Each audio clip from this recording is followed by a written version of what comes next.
Some of these letters contained encouraging news.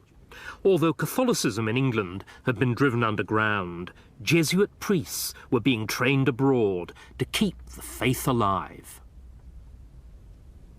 The Jesuits were spiritual revolutionaries who were being smuggled into England in disguise. Among them was Edmund Campion, one of the outstanding churchmen of his age. Campion had left the Church of England to become a Catholic, and he had the zeal of a convert.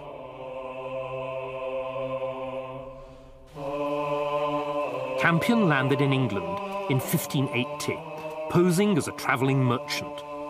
His mission was spiritual, to minister to Catholics.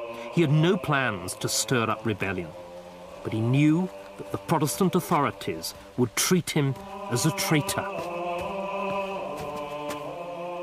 I cannot long escape the hands of the heretics.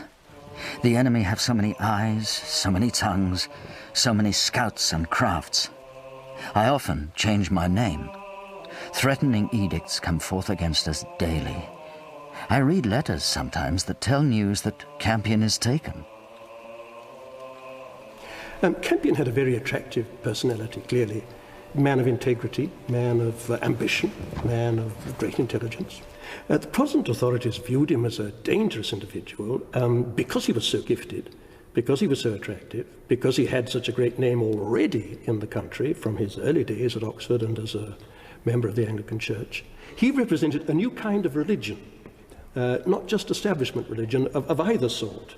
If you like, enthusiastic religion, and that's always dangerous. Particularly if you're trying your best, as Elizabeth was, very understandably from her point of view, to form an established church which didn't satisfy anybody particularly, but kept everybody more or less contained and more or less quiet. One thing Campion was not, was quiet. The Catholic Mass was illegal in England. That didn't stop Campion moving from house to house, saying Mass and hearing confessions. He published pamphlets which challenged the very basis of Elizabeth's church. Elizabeth had met Campion at Oxford 15 years earlier, before he had converted to Catholicism. She had been greatly impressed by him, but she couldn't ignore the gauntlet that he was now throwing down. Like it or not, she had to treat him as the enemy.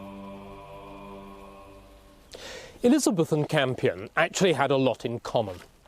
Both believed that it should be possible to distinguish between religion and politics. At the beginning of her reign, Elizabeth had claimed passionately that she wouldn't make windows into men's souls, whilst Campion, for his part, insisted that he had no political motives and was the Queen's loyal subject. But in the circumstances of the European Cold War between Protestant and Catholic, the distinction between religion and politics was almost impossible to maintain. After all, Campion was the loyal servant of the Pope, and the Pope claimed the authority to depose Elizabeth. He had already in the 1560s authorised her subjects to rebel against her, and he could and would do so again. Campion's solitary journey now brought him to Lyford Grange near Oxford. Here, a priest-catcher discovered him and alerted the authorities. The house was ransacked, and after a search of 2 days, a chink of light betrayed Campion's hiding place. Campion was taken to London, where he had a secret meeting with Leicester and Elizabeth herself. The Queen offered him pardon and preferment if he would recant. Campion refused, and in turn reminded Elizabeth of her glorious Catholic ancestors, whom she had betrayed.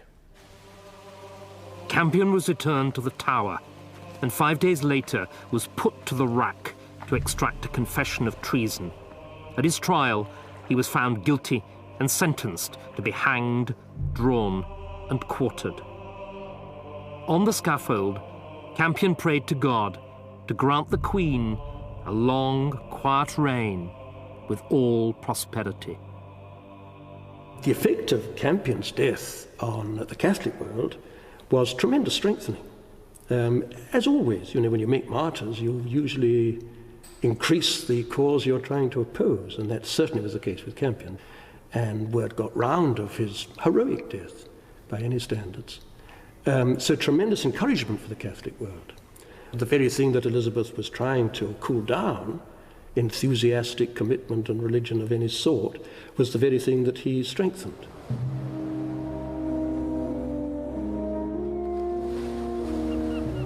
Elizabeth was provoking her Catholic enemies. Most aggrieved of all was Philip of Spain.